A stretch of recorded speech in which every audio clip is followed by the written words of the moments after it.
Y vamos a seguir reflexionando sobre el libro de Josué. Yo oro y espero que cada uno lo esté leyendo en su propia casa, porque nosotros solamente tocamos algunos versículos, pero hay mucho tesoro en este libro. Y Josué, lo debemos conocer, es considerado un conquistador, un vencedor, alguien que derrotó todos los obstáculos que se le presentaron enfrente. Y como nosotros también queremos ser vencedores, conquistadores, necesitamos aprender de este libro. Y vamos a ver en este día el título Evaluando posibilidades. Y nosotros tenemos que estar permanentemente evaluando cómo seguir, cómo proseguir, porque hay terrenos, hay circunstancias que tenemos que reconocerlas, y si no hacemos una evaluación exhaustiva, o por lo menos bien, no vamos a poder darnos cuenta de qué es lo que nos espera. Pero aquí yo he tratado de hacer un bosquejo del pasaje de 4 puntos. El primero es un panorama. ¿Qué panorama tenemos por delante? El segundo punto, promesas. ¿Con qué promesas contamos de parte de Dios para animarnos a enfrentar un futuro desafiante? Y procedimientos. ¿Qué vamos a hacer conforme a lo que Dios nos pida que hagamos y lo que entendemos que es la voluntad de Dios? Y por supuesto lo último son las posibilidades con las que contamos. ¿Cuáles son nuestras reales posibilidades? Bueno, hay aparentes posibilidades y reales posibilidades. Miren, comenzamos entonces con el panorama. Ustedes saben bien que Israel salió de Egipto, pasó el Mar Rojo, Dios lo secó para que el pueblo de Israel pasara en seco, luego llegaron al Jordán, Dios secó el Jordán para que el pueblo de Israel pasara en seco también el Jordán, y eran milagros tras milagros, hasta que llegaron a ese lugar donde Josué recibió una revelación de un ser que se le presentó, y todos los detalles nos señalan a Jesucristo, que se presentó especialmente para confirmarlo, y obviamente una confirmación de parte de Dios es un ánimo, estás yendo muy bien, seguí así porque vas a tener victoria asegurada. Y aquí lo encontramos en cierta forma enfrente del gran desafío que es la conquista de Jericó. Jericó era la primera ciudad, recuerden que él conquistó 14 ciudades más en su marcha conquistadora para tomar dominio del pueblo que había sido asignado al pueblo de Israel, o la tierra que había sido asignada al pueblo de Israel. Y aquí encontramos el primer versículo del capítulo 6. Fíjense lo que dice. ¿Con qué se encontró Josué? Y dice así. Ahora Jericó estaba cerrada, bien cerrada, a causa de los hijos de Israel. Nadie entraba ni salía. ¿Se acuerdan que por medio de los espías Josué se enteró de la situación de esa ciudad? Pero también esa ciudad escuchaba comentarios de que el pueblo de Israel venía a conquistarlos y por supuesto tenían miedo y se prepararon para enfrentar a ese enemigo y estaban cerradísimos, es decir, bloquearon cualquier entrada. Era una ciudad prácticamente sellada, estaba blindada, no se podía entrar, dice el texto, cerrada, bien cerrada. Y así nosotros podemos encontrarnos ante posibilidades futuras donde vemos que no hay por dónde entrar, no hay por dónde marchar.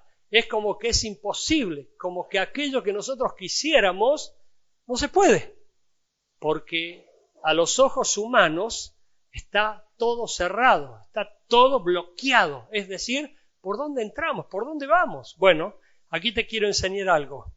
En primer lugar, si lo vemos con los ojos físicos, cualquiera diría, obvio, pastor, porque no tenemos otros ojos. Pero la Biblia nos enseña que hay ojos espirituales, ojos de fe. Y eso es lo que te animo a tener, ojos de fe. Si lo vemos con los ojos físicos, todo es muy desalentador. Es decir, no se puede, no podemos, renunciemos, desistamos. ¿Para qué llegamos hasta aquí? Esto es imposible. Bueno, pero el punto 2, si lo vemos con los ojos de la fe, hay posibilidades infinitas en Dios. Amén. Y ahora la pregunta, ¿con qué tipo de ojos nosotros, los creyentes en Dios, tenemos que ver las cosas que se presentan por delante? Bueno, no espero respuesta, pero obviamente tiene que ser con los ojos de la fe. Si vos sos una persona carnal, natural, materialista, mundana, podríamos decir, como que no contás a Dios ni tenés en cuenta a Dios, vas a ver todo con los ojos que ve todo el mundo. Y vas a decir, no se puede, es imposible. Pero para Dios no hay imposibles. Todo lo que para el hombre es imposible, para Dios es posible, dice la Biblia. Y vos tenés que grabarte esos textos porque son los que tienen que dar base para tu vida y tu marcha. La cuestión es si tenemos fe o no. Hay personas que dicen tener fe, pero en realidad su negativismo, su pesimismo y su forma de hablar demuestra que es una persona negativa, incrédula, que no tiene fe. Hay muchas personas incrédulas y negativas, pesimistas, que demuestran que no tienen fe. Pero aún vienen a la iglesia. No faltan los domingos, no faltan los martes, no faltan los días que les toque reunión, no faltan. Y aún tienen una Biblia en la mano y aún la leen, pero no la creen. No han crecido en su fe. La fe tiene que crecer por el oír y el leer la palabra de Dios. Hay personas que simplemente se quedaron con el hecho de decir tengo fe, pero cuando vienen las pruebas, cuando vienen los desafíos, cuando vienen los problemas, cuando vienen las crisis, están sufriendo, llorando, se desesperanzan, se deprimen, se desaniman y demuestran que no tienen fe para sobreponerse y vencer. Aquí parecía un panorama negativo, pesimista, que era imposible. ¿Cómo vamos a hacer? Es una locura, esto no se puede directamente. Primero, el que no tiene fe se desanima, deprime y se desesperanza. 2, el que tiene fe se anima y se siente desafiado a confiar en Dios y pedir su intervención. Vos tendrías que decir ante un imposible, ¿no se puede? La última palabra la tiene Dios. Vamos a ver si no se puede cuando le pidamos a Dios su intervención milagrosa. Hay personas que no consideran a Dios para un milagro. Se quedan con el límite natural. No se puede, es imposible. No, ¿para qué vamos a seguir? Volvamos, retrocedamos. Y hay mucha gente retrocediendo y volviendo atrás en vez de cumplir sus objetivos. ¿Tenés fe o no para enfrentar los desafíos? Esa es la gran pregunta. Porque si tenemos fe, vamos a creer en Dios para un milagro. Vamos a pedirle a Dios un milagro. Vamos a pedir que Él intervenga a nuestro favor. Y vamos a decirle, Dios, hasta aquí llegué. Yo no puedo, es imposible para mí. Pero te pido que intervengas para que lo imposible se haga posible. Y por el resto de la historia bíblica sabemos que así fue. Que Dios hizo que esas murallas se derrumbaran y que el pueblo de Israel conquistara y que Josué continuara siendo un conquistador. Vamos a ver las promesas. Vos tenés que contar con promesas, iglesia. Vos tenés que contar con alguna promesa de Dios. Dios te ama tanto, nos ama tanto que nos vive dando promesas. Y las promesas de Dios se cumplen. Sería muy triste que vos lees la Biblia y entendés que hay una promesa y no la apropiás para vos. Sería muy triste porque hablaría de que no crees en Dios.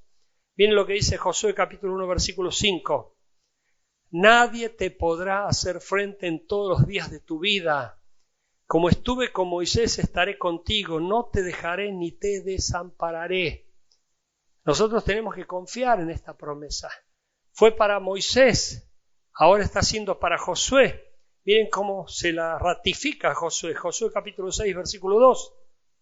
Mas Jehová dijo a Josué, mira, yo he entregado en tu mano a Jericó y a su rey con sus varones de guerra.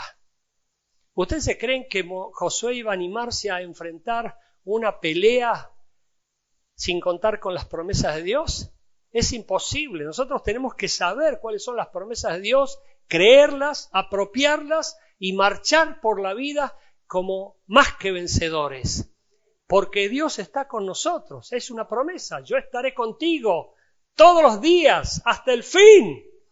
Por lo tanto, Dios está conmigo, no se va, no me deja, no me abandona, no estoy solo ni desamparado.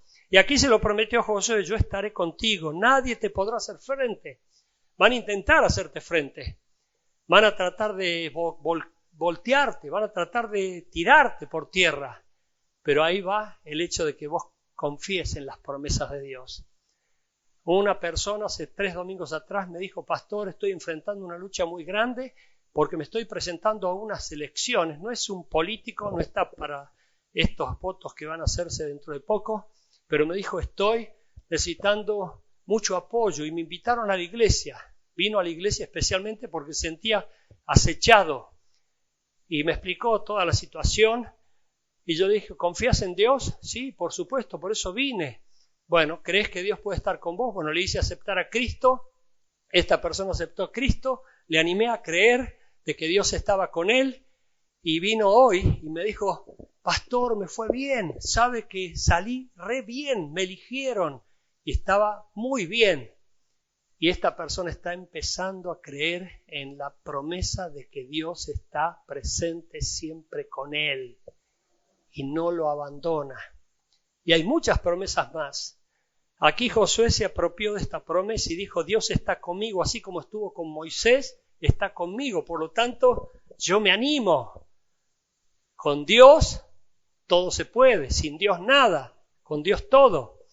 Y aquí, por supuesto, entró Josué a creer en las promesas de Dios. La cuestión es que si nosotros creemos en las promesas de Dios, miren lo que pasó con el rey Ezequías. En el segundo libro de Crónicas, capítulo 32, versículo 8. El rey Ezequías y su pueblo se encontraban rodeados por un montón de enemigos y les hacían dar miedo. Y los ejércitos estaban tiritando, como puede ser un ejército numeroso o enemigos numerosos que quieran acecharte y afectar tu vida. Lo primero que hacen es meter miedo. Y cuando entra el miedo y vos tomás el miedo, fuiste, te paralizás y el maligno ya ganó ahí su batalla. Por eso nosotros no tenemos que temer mal alguno. La Biblia nos enseña que Dios nos guarda, nos protege y tenemos que estar confiados. Dice aquí en este texto de 2 Crónicas 32:8, con él, esto es lo que le dice Ezequías, con él está el brazo de carne. Mas con nosotros está Jehová, nuestro Dios, para ayudarnos y pelear nuestras batallas. Y el pueblo tuvo confianza en las palabras de Ezequías, rey de Judá. Vos tenés que aprender a tener confianza por apropiarte de las promesas de Dios. Con cualquier enemigo que se quiera enfrentar a vos, con él está el brazo de carne. Significa que tendrá poder económico, armas, lo que sea. Pero con vos está el poder de Dios, la presencia de Dios para ayudarte, para defenderte. Y tenés que tener confianza, ahí entra en juego la fe. Por eso la pregunta es si tenemos fe o no, si creemos o no. Hay personas que dicen tener fe, pero no creen que Dios las vaya a defender. Hay personas que dicen tener fe, pero en vez de creer, dudan y tienen incredulidad. Y la incredulidad en la Biblia nos condena.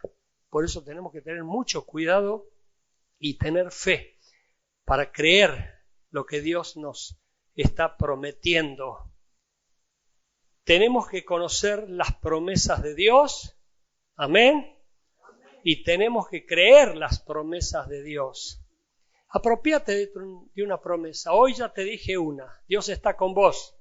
¿La tomás? Entonces no estás solo. Dios está para ayudarte. ¿La tomás? Si ya la tomás, tenés que confiar que Dios te va a añadir lo que te haga falta.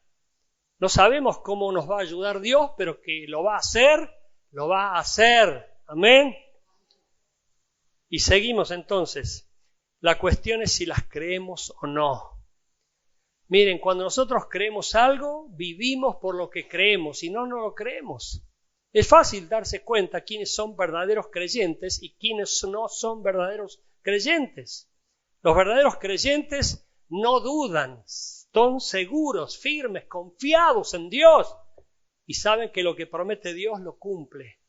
Y en eso están tranquilos, descansados, confiados en las promesas de Dios. Pero ahora veamos los procedimientos. En el versículo 5 luego dice: nadie te podrá hacer frente en todos los días de tu vida. Como estuve con Moisés, estaré contigo, no te dejaré ni te desampararé. Los procedimientos de Dios son particulares para cada ocasión y para cada persona. Dios no se repite. Dios no es porque se manifestó con uno de una manera, lo va a hacer con otro de la misma manera.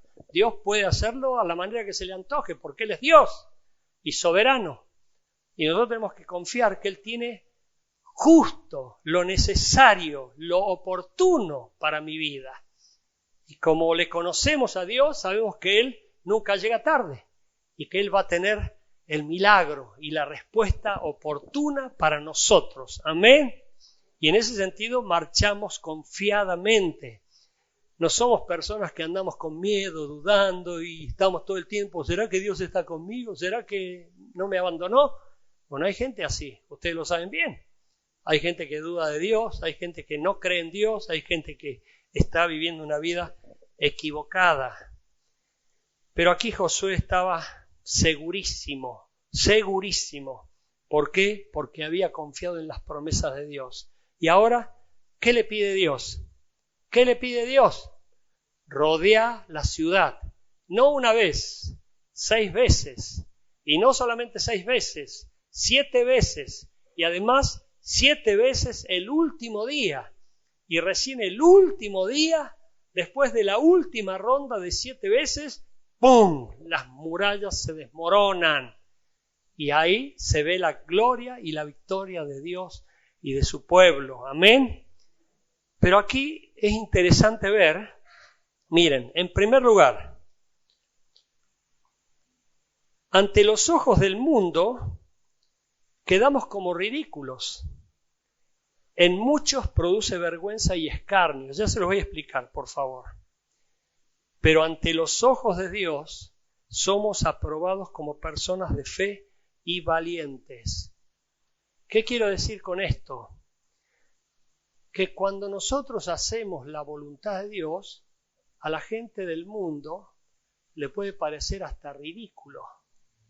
¿Qué? ¿Vas a la iglesia 2 veces a la semana? Es fanatismo eso. ¿Qué? ¿Vas a perdonar a ese que te traicionó? ¡Qué locura que tenés! ¿Qué bicho te picó? ¿Vas a amar a tu enemigo? ¡Ay, pero te volviste loco, te volviste loca! ¿Pero qué dice la Biblia aquí? En 1 Corintios 1, versículos 23 y 24. El mensaje de fe que predicamos es locura a los que se pierden, pero a nosotros es poder de Dios.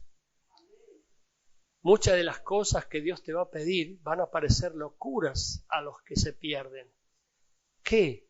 Imagínense, porque este panorama no era muy distinto al panorama del tiempo de Josué, donde Josué tenía que enfrentar un ejército enemigo que estaba amurallado, pero también tenía que enfrentar a los que estaban con él, que seguramente no todos habrán dicho: te apoyamos, Josué, estamos con vos.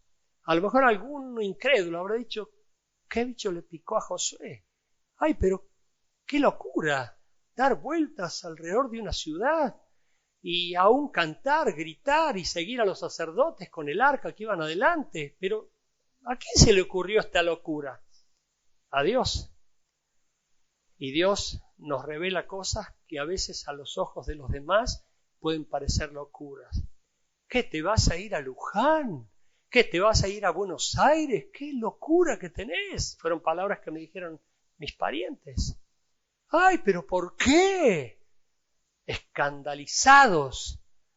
Y eso que no estaba haciendo ninguna locura, pero para ellos sí lo era, porque no lo estaban procesando por medio de la fe, lo estaban procesando por medio de la razón materialista y aún incrédula. Pero nosotros hacemos la voluntad de Dios. Amén.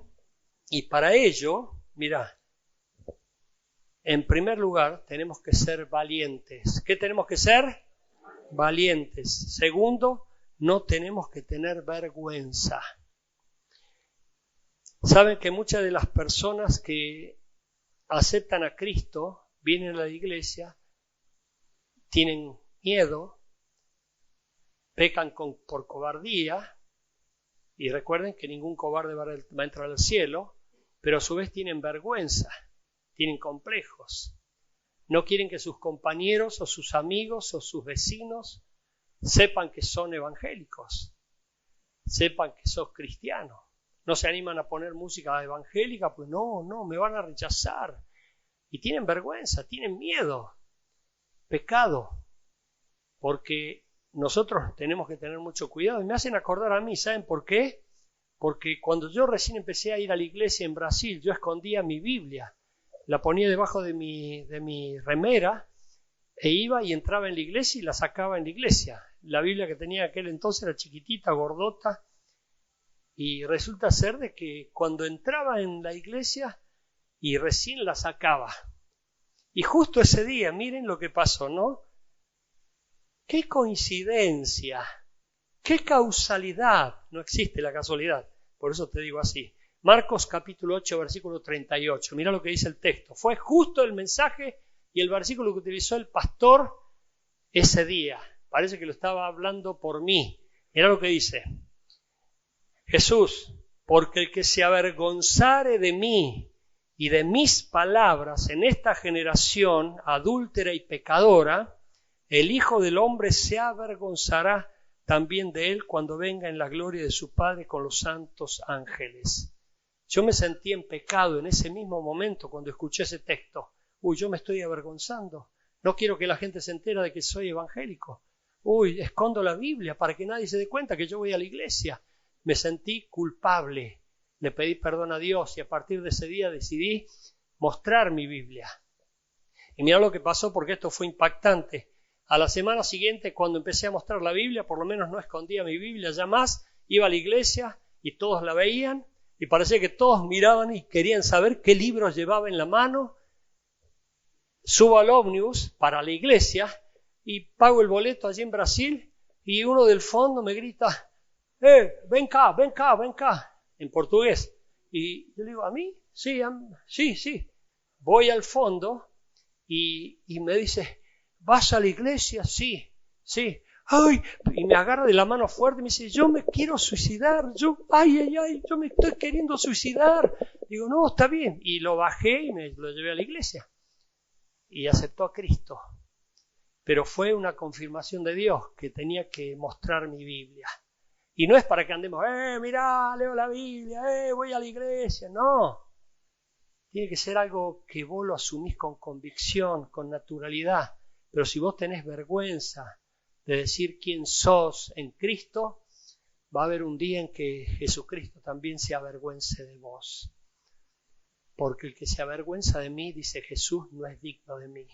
Nosotros tenemos que tener convicción, tenemos que tener valentía y darnos a conocer para que sepan que siempre hubo profeta en medio de ellos. Amén.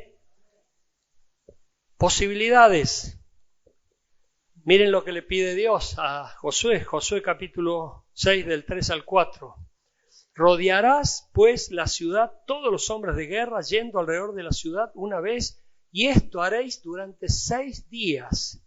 Y 7 sacerdotes llevarán 7 bocinas de cuerno de carnero delante del arca, y el 7º día daréis 7 vueltas a la ciudad, y los sacerdotes tocarán la bocina. Todos sabemos cuando termina la historia que cuando terminaron de rodear la ciudad durante 6 días y 7 días y 7 vueltas más, las murallas se vinieron a pique. Y ahí el pueblo de Israel conquistó a Jericó. Ese fue uno de los grandes milagros y el primero en la conquista de Canaán. Pero aquí nosotros encontramos cosas interesantes. Por ejemplo, en primer lugar, cuando analizamos o evaluamos posibilidades, tenemos que considerar que hay posibilidades humanas que son limitadas, obviamente, se agotan. Porque hay gente que dice, no me dé el cuero. Bueno, ahí llegó a su límite. Ya hice todo lo más que podía. Bueno, ahí llegó a su límite. Y hay posibilidades divinas, ilimitadas. Y Dios añade. Nosotros cuando llegamos a nuestro límite, ahí miramos al cielo. Señor, hasta aquí llegué, ayúdame, no doy más. Ya no tengo más recursos a mi alcance. Ya hice todo lo más que yo podía hacer. Así que por favor, ayúdame. Y ahí Dios, cuando constata que nosotros hemos hecho nuestro máximo esfuerzo, Dios añade lo que nos hace falta. Este es un principio, es una fórmula. Tenés que aprenderla. Por eso el número 6 es algo importante. La cuestión es si confiamos o no en Dios, que Él nos va a ayudar. Hay gente que no confía en Dios. El número 6 representa al hombre.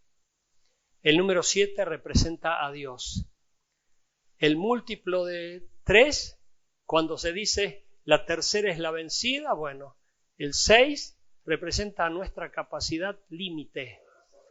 Es donde llegamos a nuestro máximo esfuerzo. Pero el 7 representa a Dios y tenían que dar 7 vueltas ellos. Y en la última vuelta, allí se iba a concretar el milagro. Y aquí es lo que nosotros entendemos. Escucha, para el número 7 necesitamos hacer la milla extra. El máximo esfuerzo posible. Cuando obedecemos perfectamente, Dios añade lo que necesitamos, hace el milagro. La milla extra simboliza el máximo esfuerzo. Cuando Jesús le dice, no habéis podido velar ni siquiera una hora, bueno, también nos pide una milla extra, es decir, hace algo más todavía que demuestre que amás a Dios y vos estás jugado por Él y que estás dispuesto a ir hasta la máxima consecuencia para hacer su voluntad. Y cuando nosotros hacemos nuestro máximo esfuerzo, da por hecho que Dios añade el resto. Por eso es glorioso, es maravilloso, no te imaginas cuán satisfactorio es cuando vos sabés que has hecho lo más que podías hacer y que terminás diciendo, hasta aquí llegué, ya no puedo más, ya lo intenté todo y ya no encuentro ninguna otra respuesta posible para ayudarme.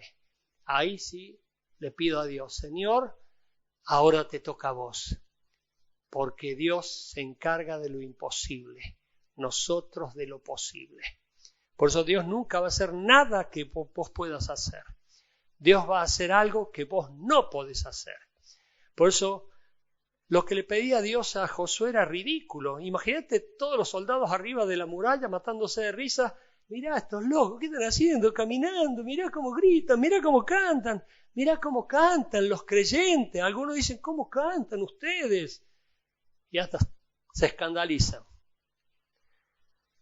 Hay gente que les llama mucho la atención cómo cantamos.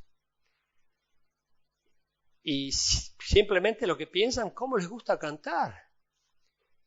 Yo sé que estoy haciendo un paréntesis aquí, pero tengan paciencia. Sé que Dios me va a hacer llegar a algún lado. Pero el canto tiene poder cuando cantamos y lo hacemos a conciencia. Cuando lo hacemos creyendo de que estamos alabando a Dios. Por eso te invito a cantar cuando los que están aquí al frente nos invitan a cantar. No mantengas tu boca cerrada porque te la mantiene cerrada el diablo. Pero cuando vos abrís tu boca para celebrar los cánticos de alabanzas a Dios, el diablo es atormentado, no soporta. ¡Ay! Le repugna. Y dice, no quiero estar acá, mirá cómo cantan estos locos. Y huye despavorido. Eso te lo digo por experiencia. Pastor, ¿qué experiencia tuvo? Qué chusma que sos, ¿no? Pero te la cuento. Las personas endemoniadas, cuando están siendo liberadas y le cantamos a Dios en alabanza, son atormentadas. Los demonios, ¿me entendés? Los demonios. Y huyen, salen, no soportan.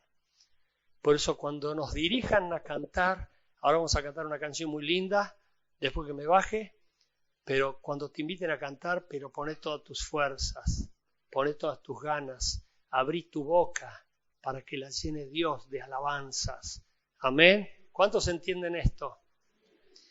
Los brujos, hechiceros le cantan al diablo, nosotros le cantamos a Dios y nos deleitamos en cantarle a Él en espíritu y en verdad. Y el pueblo que rodeaba las murallas cantaba, gritaba. Yo me imagino, ¡aleluya! ¡Gloria a Dios! Y los muros temblaban.